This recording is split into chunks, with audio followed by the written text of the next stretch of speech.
यह video business partner transaction और इस संदर्भ में एक सप्लायर कैसे बनाएं, इसके बारे में है।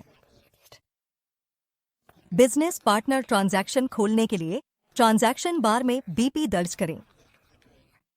अब ट्रांजैक्शन खुल जाएगा और एक बिजनेस पार्टनर बनाया जा सकता है। यहां आप एक व्यक्ति, संगठन या समूह बना सकते हैं।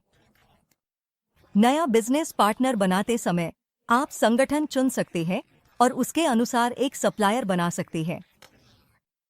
इस मामले में ग्रुपिंग और संबंधित भूमिका चुनें। अगर बिजनेस पार्टनर पहले से मौजूद है तो आप उसे खोज सकते हैं ताकि उसमें कोई भूमिका जोड़ सके। संबंधित पार्टनर का चयन करें। नई भूमिका जोड़े, इस उदाहरण में सप्लायर।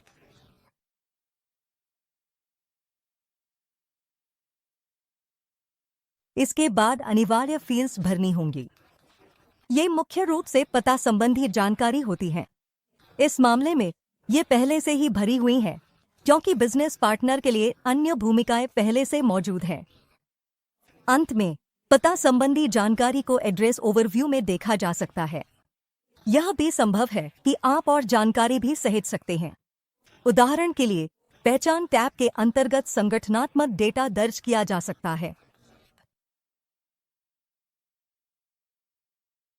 इसके अलावा महत्वपूर्ण कर संबंधी जानकारी जैसे कि tax number, vendor tax data भूमिका के दृश्य में सहेजी जा सकती है। पूर्व निर्धारित नोट्स भी सप्लायर टेक्स्ट के अंतर्गत सहेजे जा सकते हैं। जब सभी संबंधित जानकारी दर्ज कर ली जाए तो हेडर में परचेजिंग बटन पर क्लिक करें ताकि सप्लायर का लॉजिस्टिक्स व्यू मेंटेन किया जा सके। इसके लिए सबसे पहले एक परचेजिंग ऑर्गेनाइजेशन का चयन करें। परचेजिंग ऑर्गेनाइजेशंस बटन पर क्लिक करें और संबंधित परचेजिंग ऑर्गेनाइजेशन को स्वीकार करें। इस मामले में 0001। फिर अनिवार्य फील्ड्स भरें। इस मामले में order currency. Purchasing data tab के अंतर्गत और जानकारी दर्ज की जा सकती है जैसे कि कंडीशंस, सेल्स डेटा या control data. Partner roles tab के अंतर्गत अब आप वे फंक्शंस देख सकते हैं जो बिजनेस पार्टनर इस प्रक्रिया में निभा सकता है।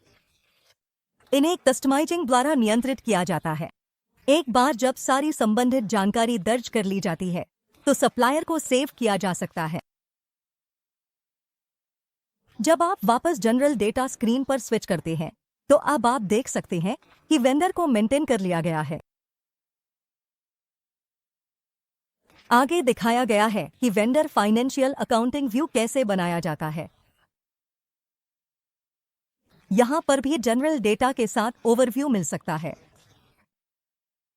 जैसा कि सप्लायर रोल। उदाहरण के लिए FLVN 01 पहले ही बनाया जा चुका है। सारी संबंधित जानकारी पहले ही ट्रांसफर हो चुकी है। इसलिए अब आप हेडर में कंपनी कोड बटन पर क्लिक करके अकाउंटिंग व्यू के लिए जानकारी दर्ज कर सकते हैं। कंपनी कोड बटन का उपयोग करके उपयुक्त कंपनी कोड चुनें। इस मामले में 1010।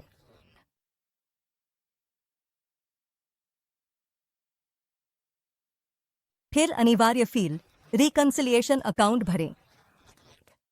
उदाहरण के लिए डोमेस्टिक लायबिलिटीज चुनें। अब सेटिंग्स को सेव करें।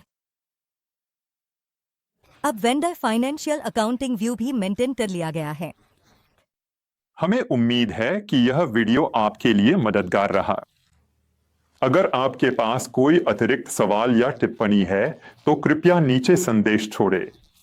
अगली बार फिर मिलेंगे रैपिड्स अकादमी में।